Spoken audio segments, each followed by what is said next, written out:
Hamlet के बारे में बताएं।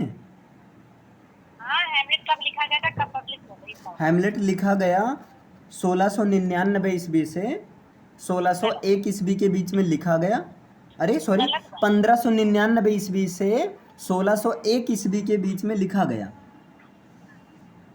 और इसको पब्लिश किया गया 1603 यानी कि 1603 ईस्वी में पब्लिश किया गया और इसको फर्स्ट परफॉर्मेंस किया गया 1601 ईस्वी से 1602 ईस्वी में। इसकी सेटिंग कहाँ रखी गई? हैमलेट की सेटिंग, इसकी सेटिंग रखी गई है एल्सिनोर में।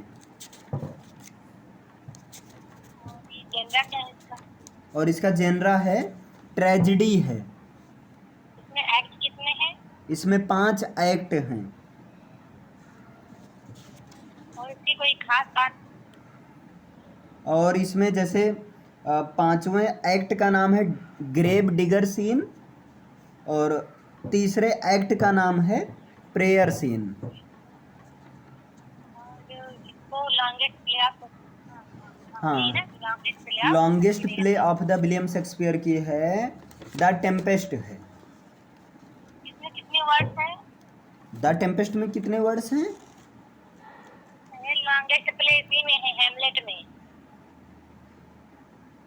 हैमलेट लॉन्गेस्ट प्ले है इनका। अरे सॉरी, हैमलेट लॉन्गेस्ट प्ले है और लास्ट प्ले है द टेम्पेस्ट है। सॉरी, इसके इसमें कितने वर्ड हैं हैमलेट में? हैमलेट में कितने वर्ड हैं? 29,000 कुछ, 30,551। 29,551 है। और ये कैसे? इसकी फर्स्ट लाइन? इसकी first line who is there, उधर कौन है, वहाँ कौन है। नेक्स्ट बताओ इसका कैरेक्टर पूरा। इसके कैरेक्टर है, देखो हैमलेट हैं जो कि ट्रेजिक हीरो हैं और प्रोटागोनिस्ट हैं। पहला, हैमलेट के चाचा क्लॉडियस हैं जो कि एक तरह से यहाँ पर एंटागोनिस्ट हैं और गर्ट्रूड हैमलेट की माँ है। नेक्स्ट है ghost of Hamlet. Ghost of Hamlet का मतलब हैमलेट के पिताजी जिनको क्लॉडियस मारकर उनके स्थान पर बैठ जाते हैं राजगद्दी पर। पोलोनियस है जो कि फादर ऑफ ऑफेलिया, ऑफेलिया का पिता है। और जो है एक कोर्टियस है, मतलब हैमलेट के दरबार में दरबारी है। और ऑफेलिया ये हैमलेट की प्रेमिका है, बेलवेट ऑफ हैमलेट हैमलेट की प्रेमिका है। और लायरटियस, लायरटस ये जो है ऑफेलिया का भाई है, ब्रदर ऑफ ऑफेलिया, ऑफेलिया का भाई है। होरेसियो, होरेसियो जो है ये हैमलेट का फ्रेंड है। और इसके बाद में घोस्ट, घोस्ट कौन है? ये हैमलेट का फादर है, मीन्स हैमलेट का पिता कौन है? घोस्ट है।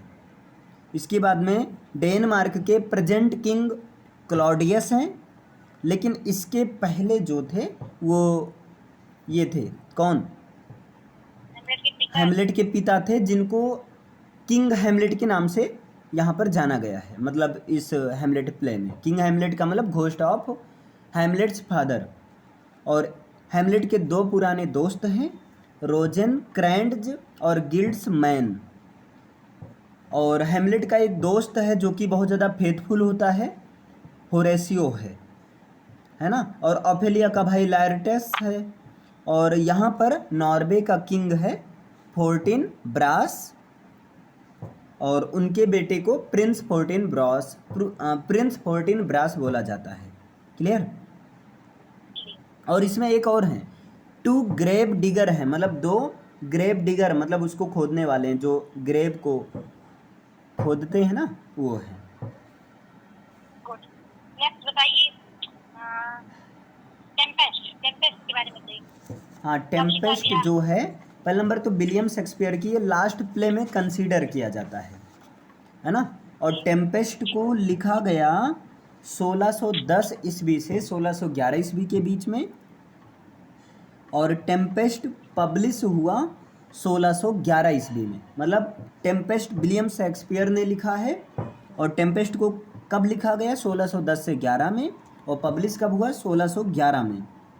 और ये लास्ट प्ले है विलियम शेक्सपियर का। और टेम्पेस्ट में वर्ड टेम्पेस्ट का मतलब होता है तूफान। तो ये प्ले द टेम्पेस्ट, ये जो प्ले है ये शुरू भी होता है एक तूफान से ही शुरू होता है समुद्र में, है ना। और दूसरा नंबर क्या होता है, द टेम्पेस्ट का जो जेनरा है वो ट्रेजिडी कॉमेडी है, मीन्स ट्रेजिक कॉमेडी है। जैसे हैमलेट ट्रेजिडी था, लेकिन द टेम्पेस्ट ट्रेजिक कॉमेडी है ना। अच्छा एक चीज़ और है, देखो विलियम शेक्सपियर ने चार ट्रेजिडी बहुत ज़्यादा इम्पॉर्टेंट है। वो हैं पहले नंबर पर हैमलेट, दूसरे नंबर पर ओथेलो, तीसरे नंबर पर किंग लियर और चौथे नंबर पर आता है मैकबेथ। तो इसको ऐसे याद रख लीजिए, HOKM, हुकम। तो हैमलेट, ओथेलो और किंग लियर और मैकबेथ। और टेम्पेस्ट के कैरेक्टर की बात करें तो टेम्पेस्ट में पहला कैरेक्टर है प्रॉस्पेरो। प्रॉस्पेरो ये जो है ये मिलान का अभी प्रेजेंट टाइम में ड्यूक है, सॉरी ड्यूक नहीं है। मिलान का मतलब प्रॉस्पेरो जो है मिलान का ड्यूक नहीं है, मिलान का एक साइटफुल ड्यूक है, पहले था लेकिन इसको अब हटा दिया जाता है। फर्डिनेंड है, फर्डिनेंड जो हैं नेपल्स के राजकुमार हैं, नेपल्स का राजकुमार है। और फर्डिनेंड को बोल सकते हैं कि अलांसो का क्या है, सॉरी अलांसो का बेटा है, अलांसो का बेटा है। अलांसो कौन है, तो अलांसो जो हैं किंग ऑफ नेपल्स, नेपल्स के राजा का नाम है अलांसो या अलांजो भी बोल सकते हैं। सेबास्टियन, सेबास्टियन जो है ये अलांसो का भाई है। सेबास्टियन किसका भाई है, अलांसो का भाई है। और एंटोनियो, एंटोनियो जो हैं ये प्रॉस्पेरो का यंगर ब्रदर है और मिलान का प्रेजेंट टाइम में ड्यूक है। देखो हमने बताया था ना प्रॉस्पेरो साइटफुल ड्यूक ऑफ मिलान है, तो प्रॉस्पेरो एंटोनियो का बड़ा भाई है। तो एंटोनियो ने प्रॉस्पेरो को धोखाधड़ी से उसकी मतलब वो राजगद्दी छीन ली और इस समय प्रेजेंट टाइम में मिलान का जो ड्यूक है वो कौन है, एंटोनियो है। गॉन्जेलो अगला कैरेक्टर है, गॉन्जेलो। जो गॉन्जेलो है ये ओल्ड और ऑनेस्ट काउंसिलर है ना, मतलब काउंसिलर है, ओल्ड है और ऑनेस्ट है। एंड्रियन, एंड्रियन जो है एक लॉर्ड है। फ्रांसिस्को ये भी एक लॉर्ड है। कैलिबन, ये कैलिबन जो है प्रॉस्पेरो का स्लेव है और सन ऑफ बिच है, चुड़ैल का बेटा है। और उस बिच का नाम क्या है, साइकोरेक्स। साइकोरेक्स जो है कैलिबन्स मदर, कैलिबन की माता का नाम है। एरियल, एरियल जो है स्पिरिट का नाम है, मतलब एरियल स्पिरिट है। मिरांडा, मिरांडा जो है ये प्रॉस्पेरो की डॉटर है और ड्रामा में एक तरह से ये मतलब हीरोइक रोल अदा करते हैं, अरे सॉरी हीरोइन का रोल अदा करती हैं। मिरांडा जो है प्रॉस्पेरो की डॉटर है और मिरांडा को प्यार हो जाता है फर्डिनेंड से और फाइनली ये दोनों मिल भी जाते हैं। और प्रॉस्पेरो ये जो है ये विलियम शेक्सपियर के पहली फोलियो में आई थी, पहली फोलियो 1623 ईस्वी में पब्लिश हुई है चीज़। बस क्लियर है, इतना मैंने बहुत कुछ बता दिया भाई। और बताइए हेनरी, हेनरी फोर्थ पार्ट 1। हाँ हेनरी फोर्थ पार्ट 1। तो देखो हेनरी फोर्थ पार्ट 1 ये विलियम शेक्सपियर की हिस्टोरिकल प्ले है ना, हिस्टोरिकल प्ले है। अब देखिए विलियम शेक्सपियर की वैसे 4 हिस्टोरिकल प्ले हैं, फेमस हैं, जिनको टेट्रालॉजी के नाम से जाना जाता है। पहले नंबर पर हैं रिचर्ड सेकंड, दूसरे नंबर पर हेनरी फोर्थ पार्ट 1 और तीसरे नंबर पर हेनरी फोर्थ पार्ट 2 और चौथे नंबर पर हेनरी 5 या हेनरी 5th हैं। और Henry fourth part 1 historical play है। इसको लिखा गया 1597 ईस्वी में लिखा गया, 1597 में, और पब्लिश किया गया 1598 में यानी कि 1598 ईस्वी में। और इसको पहली बार परफॉर्मेंस किया गया 1600 ईस्वी में। पहली बार परफॉर्मेंस कब किया गया, हेनरी फोर्थ पार्ट वन को 1600 ईस्वी में, और विलियम शेक्सपियर की ड्रामा कंपनी किंग्स मैन, अब देखिए विलियम शेक्सपियर की ड्रामा कंपनी का नाम था किंग्स मैन, तो विलियम शेक्सपियर की ड्रामा कंपनी किंग्स मैन के द्वारा इसको फर्स्ट टाइम परफॉर्म किया गया। और इसमें अगर बात करें कि ड्रामा तो है ही, लेकिन ड्रामा में क्या है, कॉमेडी है, ट्रेजेडी है या ट्रेजिक कॉमेडी है।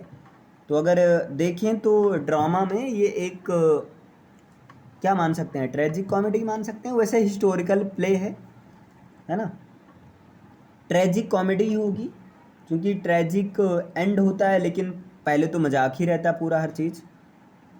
अच्छा, अब यहाँ कैरेक्टर्स की बात करें तो कौन कौन से कैरेक्टर्स हैं इसमें, तो इसमें हेनरी फोर्थ हैं, किंग हेनरी फोर्थ हैं, ये जो कि राजा हैं, है ना, और राजा कहाँ के हैं, स्पेन के नहीं, बेल्स के राजा हैं, सॉरी बेल्स के राजा हैं। और इनका बेटा यानी कि किंग हेनरी फोर्थ का बेटे प्रिंस का नाम है हैरी या प्रिंस हॉल, है ना, या प्रिंस हैरी, जो कि बेल्स का प्रिंस है और किंग हेनरी का बेटा है। और तीसरा कैरेक्टर है सर जॉन फॉल्स्टॉप। सर जॉन फॉल्स्टॉप जो हैं ये प्रिंस हैरी का या प्रिंस हॉल का बेस्ट फ्रेंड है, जो कि एक फैट मैन है, जोबियल किस्म का है। और नेक्स्ट कैरेक्टर है हॉट्सपुर,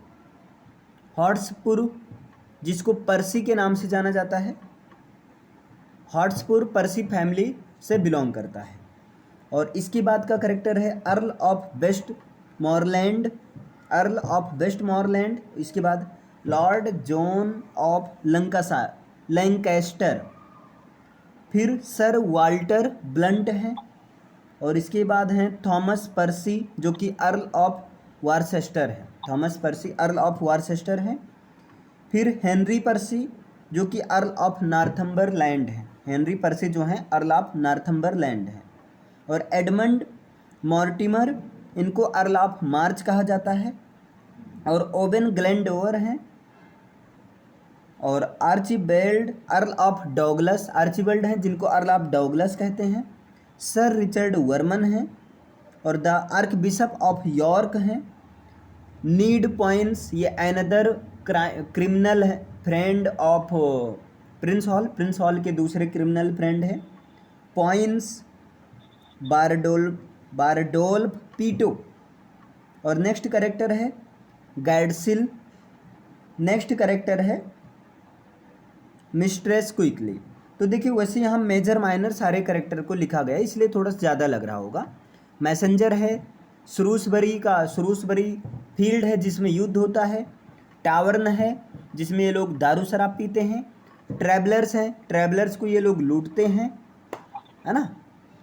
और यहाँ पर क्या होता है, बेल्स आर्मी। तो जो बेल्स आर्मी, स्कॉटिश आर्मी और पर्सी आर्मी, ये कई सारे कैरेक्टर हैं। क्लियर है इतना। नेक्स्ट, और एक चीज़ और बता दूं, इसको जो है अर्ली मॉडर्न इंग्लिश लैंग्वेज में लिखा गया था।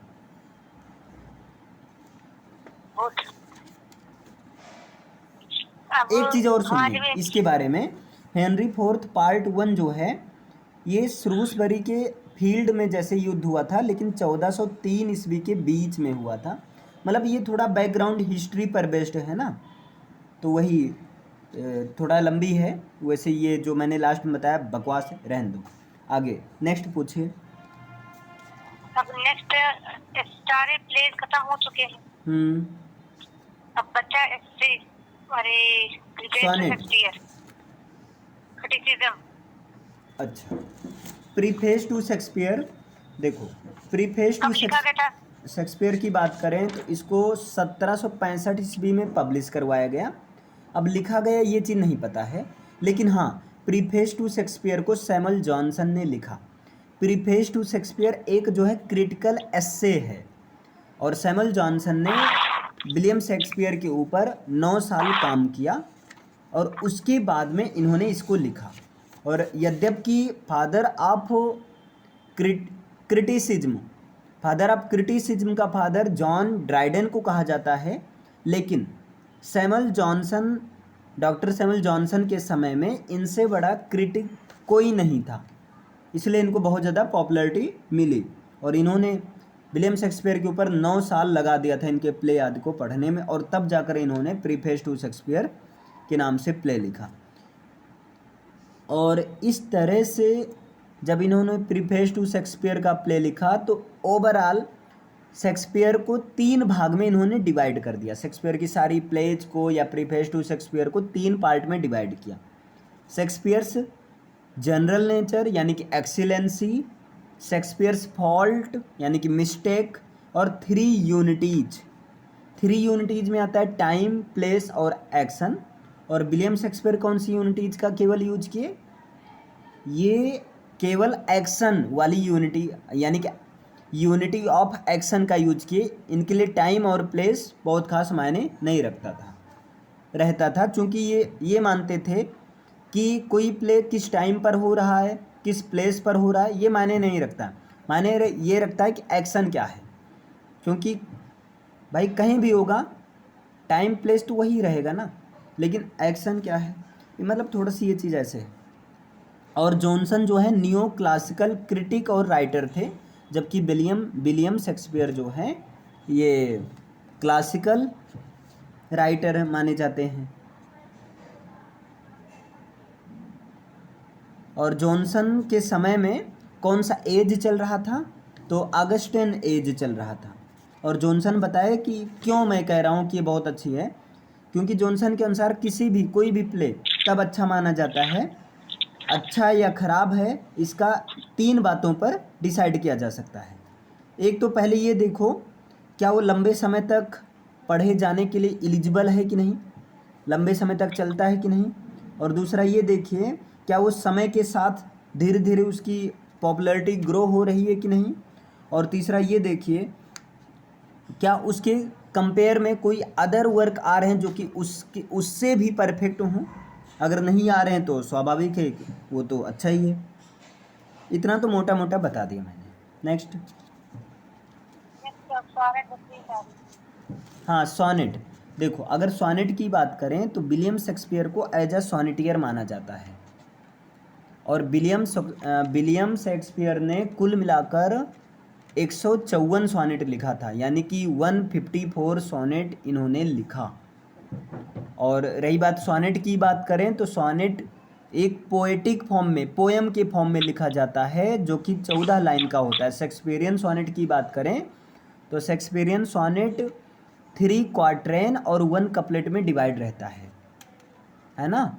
1 क्वार्ट्रेन का मतलब होता है set of 4 lines. Set of 4 lines को 1 क्वार्ट्रेन कहते हैं। तो 3 क्वार्ट्रेन और 1 कपलेट होता है, जिसकी राइमिंग स्कीम होती है A B C D E F G, ये चीज़ होती है। और विलियम शेक्सपियर की ये जो 154 सोनेट हैं, इसको जो है 1609 ईस्वी में सर थॉमस थार्पे ने पब्लिश करवाया। 1609 ईस्वी में, 1609 ईस्वी में सर थॉमस थॉर्पे ने इसको पब्लिश करवाया। और दूसरी अगर बात करें तो ये होता है, यहाँ पर ये है कि विलियम शेक्सपियर ने अपने सोनेट को 3 लोग को डेडिकेट किया है। सोनेट नंबर 1 से लेकर सोनेट नंबर 126 तक के सोनेट को इन्होंने डेडिकेट किया है अपने फ्रेंड, है ना, अपने फ्रेंड मिस्टर डब्ल्यू एच को। और जो है सोनेट नंबर 127 से सोनेट नंबर 152 तक के सोनेट को इन्होंने डेडिकेट किया है डार्क लेडी को। और सोनेट नंबर 153 और सोनेट नंबर 154 इसको इन्होंने डेडिकेट किया है गॉड ऑफ लव क्यूपिड को। गॉड ऑफ लव क्यूपिड का मतलब कामदेव, उसको जो है डेडिकेट किया है। और इन्होंने 5 मतलब अगर बात करें MA फर्स्ट ईयर के फर्स्ट सेमेस्टर में तो 5 सोनेट है सिलेबस में।